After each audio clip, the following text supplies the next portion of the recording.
né, você vai ampliando e implantando as demais etapas.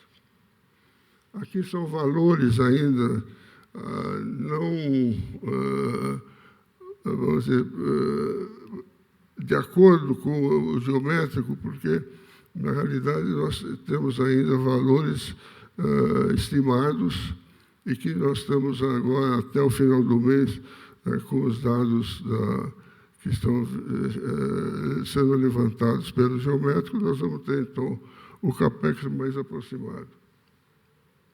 Aí a questão institucional, né, leva em consideração, né, as possibilidades, que aí vai depender exatamente de resolver as questões institucionais, mas tem uma possibilidade, né, de se ter uma licitação a curto prazo. O licença ambiental, o licenciamento vai chegar em maio, as desapropriações também vão ser feitas, tem os benefícios fiscais, né, ligados à operação ferroviária. Então, basicamente, esses são os pontos institucionais.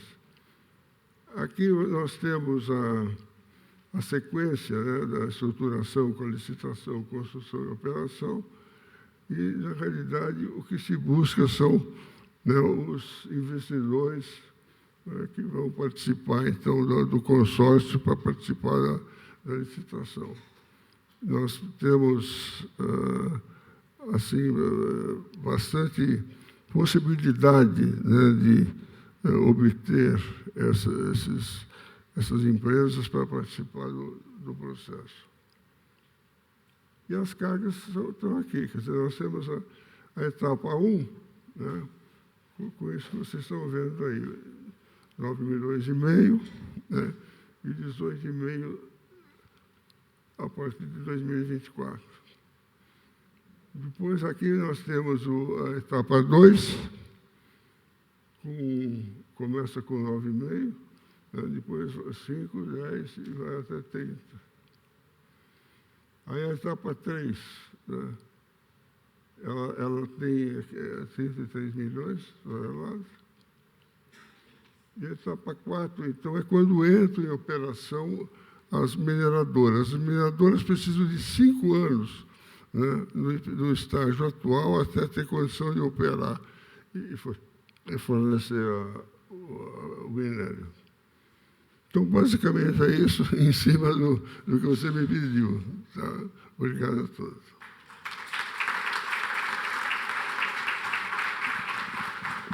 Muito obrigado, doutor Pavan. Parabéns também pela exposição e sucesso no empreendimento. Bom, teremos aí, Marcel, quanto tempo ou quantas perguntas, se elas forem bem breves na pergunta, e a gente pediria também a resposta também breve. Eu posso ter a prerrogativa da primeira, enquanto ninguém pergunta? Sim, senhor, claro. Alexandre, eu vou fazer a mesma pergunta que eu fiz na Fiesp, você vai ficar à vontade para responder ou não. Só para vocês saberem, lá na Fiesp eu perguntei se, na previsão dele, na repactuação das concessões, ele enxergava que dentro desse semestre atual, até um primeiro trimestre de 2017, as repactuações já estariam feitas. E eu pergunto de novo se continua esse prazo e se pode dar algum detalhe a mais que possa ser publicizado para a gente poder entender se isso ocorre mais rapidamente ou não. E fica aberto também para os dois, nossos companheiros aí da VLI e da MRS, também, se quiserem contribuir com essa resposta. Obrigado.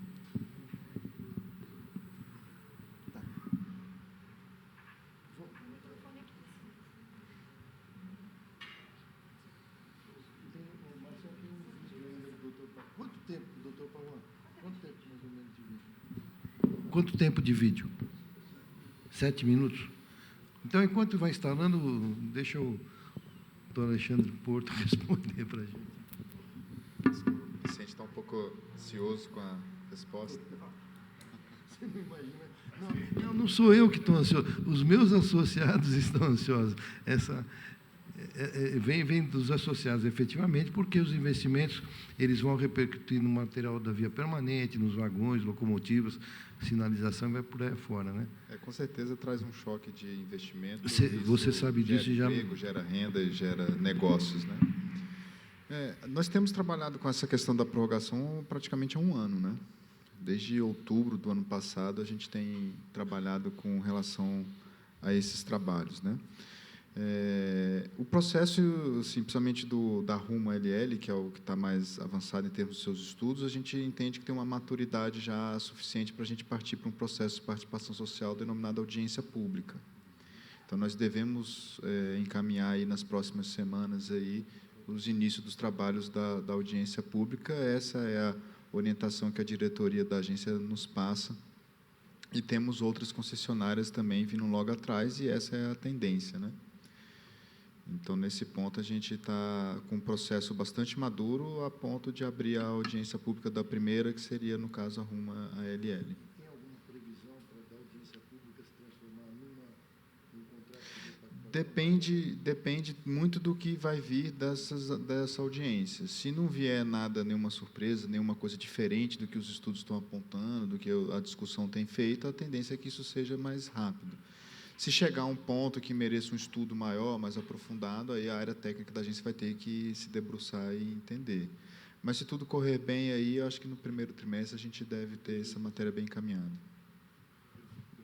Vamos ao vídeo.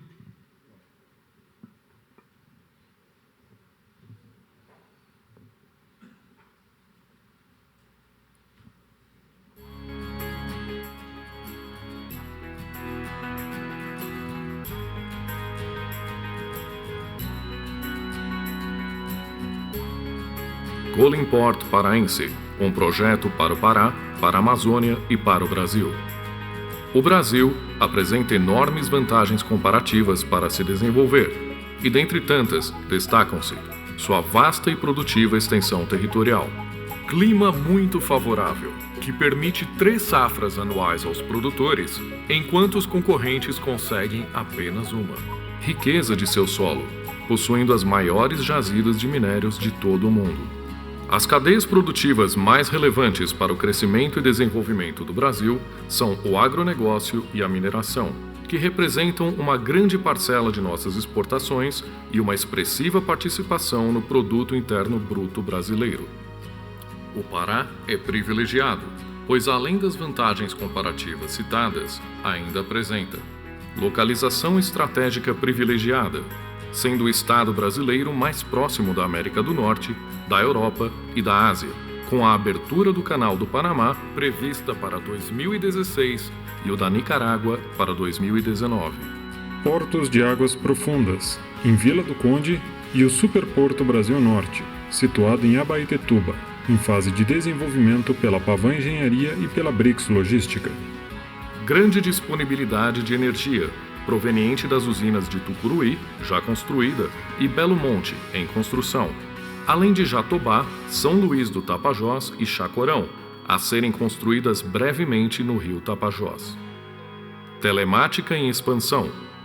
Capacitação humana, que está sendo realizada pelos serviços sociais da indústria, da agricultura, do comércio, do transporte, por escolas técnicas, pelas universidades federal e estadual do Pará.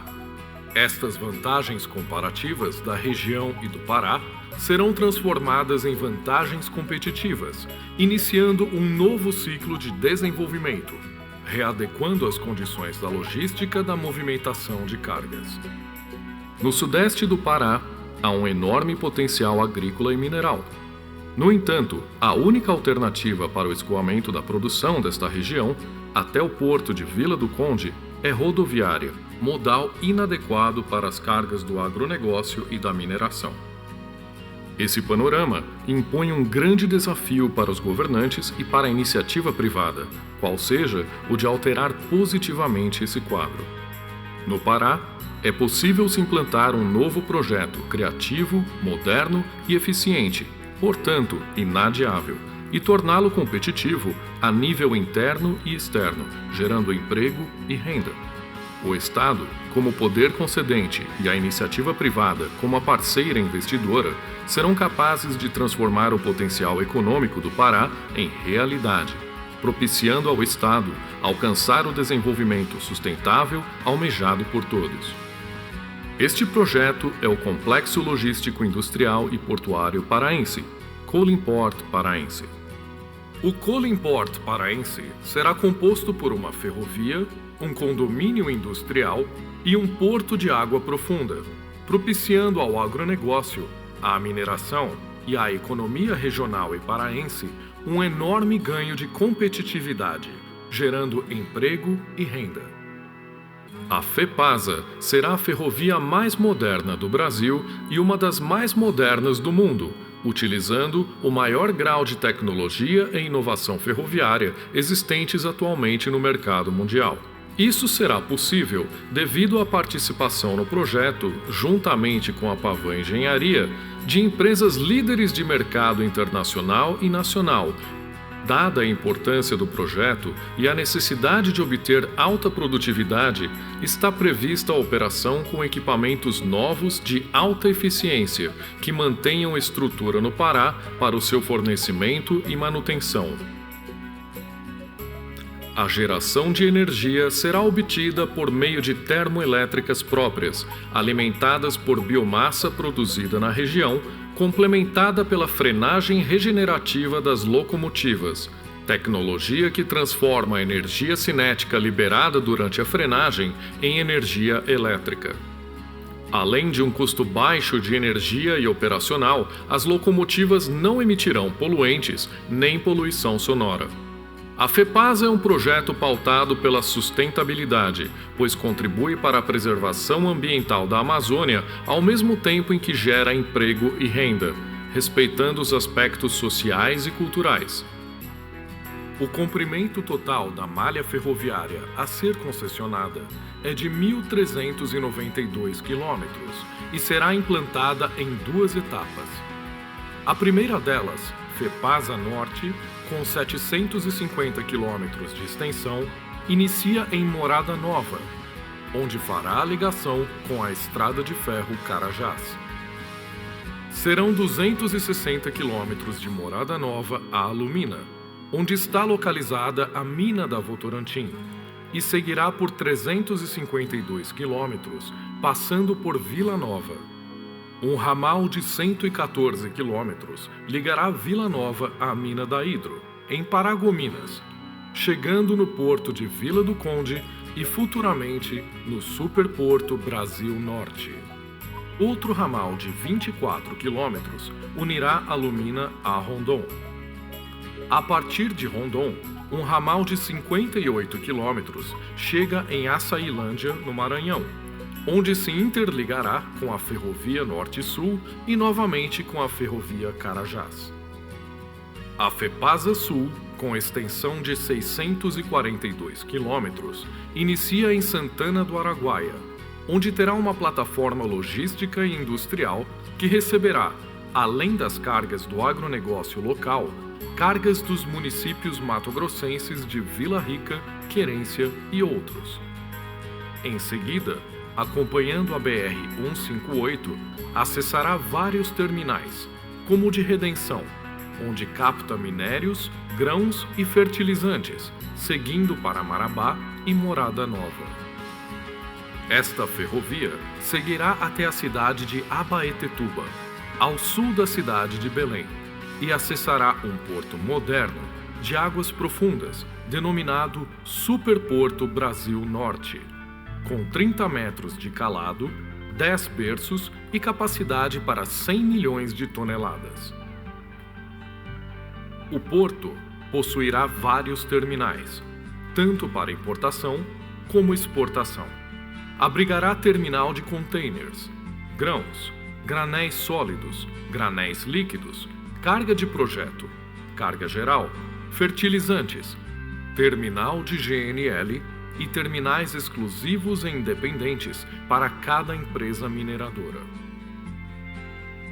Anexo ao porto, será implantado um amplo condomínio industrial e portuário, denominado Colimport Paraense, cuja localização estratégica, pela menor distância da Europa, costa leste americana e Ásia, pelo novo Canal do Panamá, o torna altamente competitivo, sendo ideal para a geração de indústrias como concentradora de cobre, mini siderúrgica, alumina, termoelétrica a gás, esmagadora de soja e milho, fertilizante, cimento, estaleiro, montadora de tratores e colhedeiras, fábrica de implementos agrícolas e um cluster de alimentação para abastecer países com carência alimentar, composto por empresas geradoras de produtos alimentícios preparados para exportação, contendo abatedouro de bovinos, aves e suínos, preparação de carnes e pescados, polpa de produtos regionais, refinaria de óleo, fábrica de ração, indústria de chocolate e outras. As atividades que dispõem de 60% da sua produção para exportação e agregam valor aos seus produtos podem se situar na extensão da ZPE atual, além das vantagens fiscais e incentivos por estarem localizadas na Amazônia. Tanto o condomínio industrial quanto o porto ocuparão uma extensa área no município de Abaetetuba, interferindo o mínimo possível em matas e rios existentes. Está previsto um amplo projeto urbanístico com habitações, comércio e serviços, que abrigará o aumento populacional gerado pelo grande número de trabalhadores demandado pelo projeto. O projeto ainda prevê a instalação de um centro administrativo e empresarial, além da criação de um instituto de pesquisa e monitoramento ambiental bancado pelo empreendimento. Também serão firmados convênios com as Universidades Federal e Estadual do Pará para a instalação de um centro de formação acadêmica e profissional, especializado nas áreas aquáticas e marítimas, voltados à atividade industrial e portuária. Projetos semelhantes em desenvolvimento pela Pavan Engenharia em outras regiões mostraram, em primeiro lugar, respeito às comunidades existentes e a preservação integral da cultura e do meio ambiente. O Colimport paraense terá um total de investimentos de 30 bilhões de reais em sua fase de construção, que vai de 2018 a 2023. Serão 18 bilhões de reais destinados à ferrovia, 8 bilhões ao porto e 4 bilhões ao condomínio industrial e sua base habitacional. Nesta fase, serão gerados 14 mil empregos, diretos e indiretos, e arrecadados 194 milhões de reais em ICMS e 66 milhões de reais em ISS. Na fase de operação inicial, a partir de 2024 até 2028, estima-se que o Colimport paraense gere um faturamento de 16 bilhões e 700 milhões de reais, 68 mil empregos diretos e indiretos e arrecade 2,5 bilhões de reais em ICMS e 500 milhões de reais em ISS. O Colimport paraense é um dos maiores projetos em desenvolvimento em todo o país. E por estar na Amazônia, terá acesso a recursos financeiros e tributários subsidiados, além de inúmeros fundos de infraestrutura ávidos por projetos desta natureza. O Colimport paraense tornará o norte brasileiro e o estado do Pará altamente competitivos e sustentáveis, a nível interno e externo, com recursos totalmente privados, e será a região mais atrativa para os investimentos. Propicia aos mineradores transformar uma riqueza potencial em real, e aos produtores rurais e industriais condições imbatíveis de concorrência no mercado interno e externo, trazendo como consequência um grande crescimento econômico, ambiental e social, com geração de emprego e renda, beneficiando toda a população da região norte e do Pará.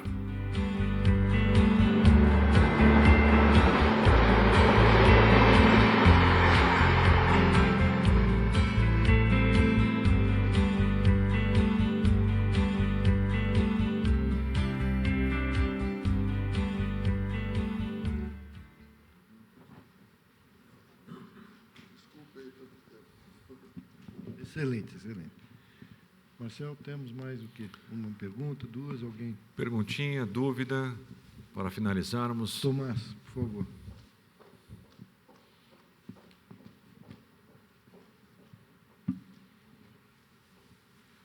Boa tarde a todos. Eu tenho uma pergunta para o doutor Alexandre Porto. Pela primeira vez eu vi um slide falando de sinalização e comunicações nas apresentações mais institucionais, digamos assim. Essa questão, mesmo que legalmente exista, vamos dizer, o direito de passagem, se não padronizarmos a sinalização e comunicações, a técnica impedirá o direito de passagem. Porque ninguém vai instalar equipamentos na sua locomotiva para depois ter ele a 3.000 quilômetros de distância de onde do proprietário. Com o problema adicional de que, eventualmente, as locomotivas não terão espaço suficiente para colocar 3, 4 equipamentos diferentes. Então, eu queria saber como está a atuação da ANTT no tocante a acompanhar o processo e garantir que, nas renovações ou nas novas concessões, que o assunto padronização do sistema de sinalização esteja encarado de maneira correta e harmoniosa. Obrigado. O papel da agência é buscar o cumprimento do contrato, né? Basicamente, esse é o papel da agência reguladora.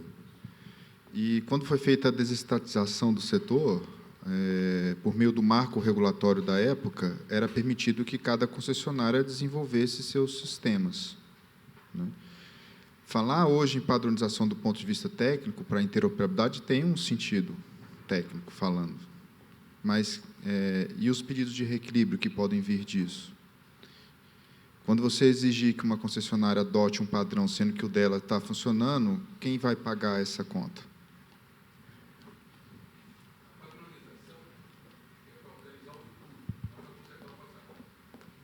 Exatamente. Então, eu acho que o que a gente tem que pensar é nos projetos novos, ter uma visão de médio e longo prazo para fazer com que esses projetos novos entrem com essa característica. Os novos, sem dúvida.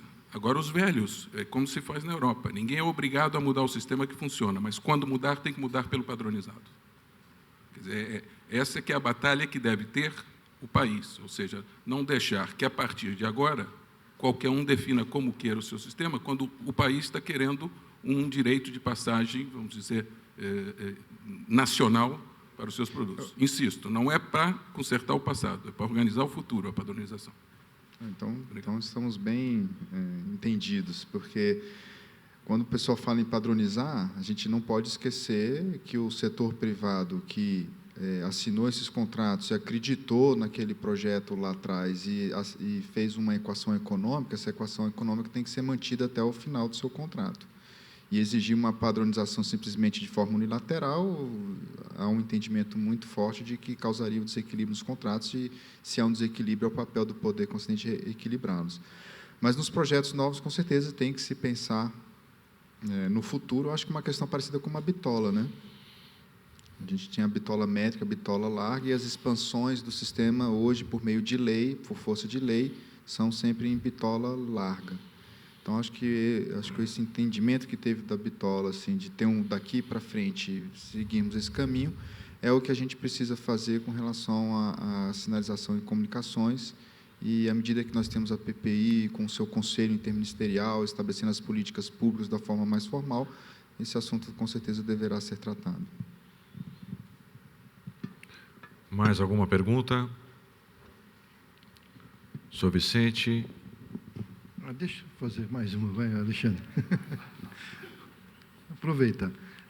Quando foi mudado o modelo do PIO 1 para o PIO 2, a lei continuou valendo para aquele modelo de Open Access. E eu ouvi dizer, não sei se tenho certeza, você pode confirmar, que essa lei foi revogada. Hoje já se tem um modelo vertical oficial ou não? Na verdade, o que nós temos em termos de legislação com relação ao modelo horizontal não é uma lei, sim um decreto presidencial, que é o decreto 8124, né? Foi um decreto que foi feito ao final do PIO 1, né, numa exigência do Tribunal de Contas da União, quando a gente estuda o projeto Açailândia, Barcarena e Lucas do Rio Verde, Campinorte, o tribunal faz essa exigência legal e o governo, por meio de um decreto presidencial, diz que os projetos serão por meio do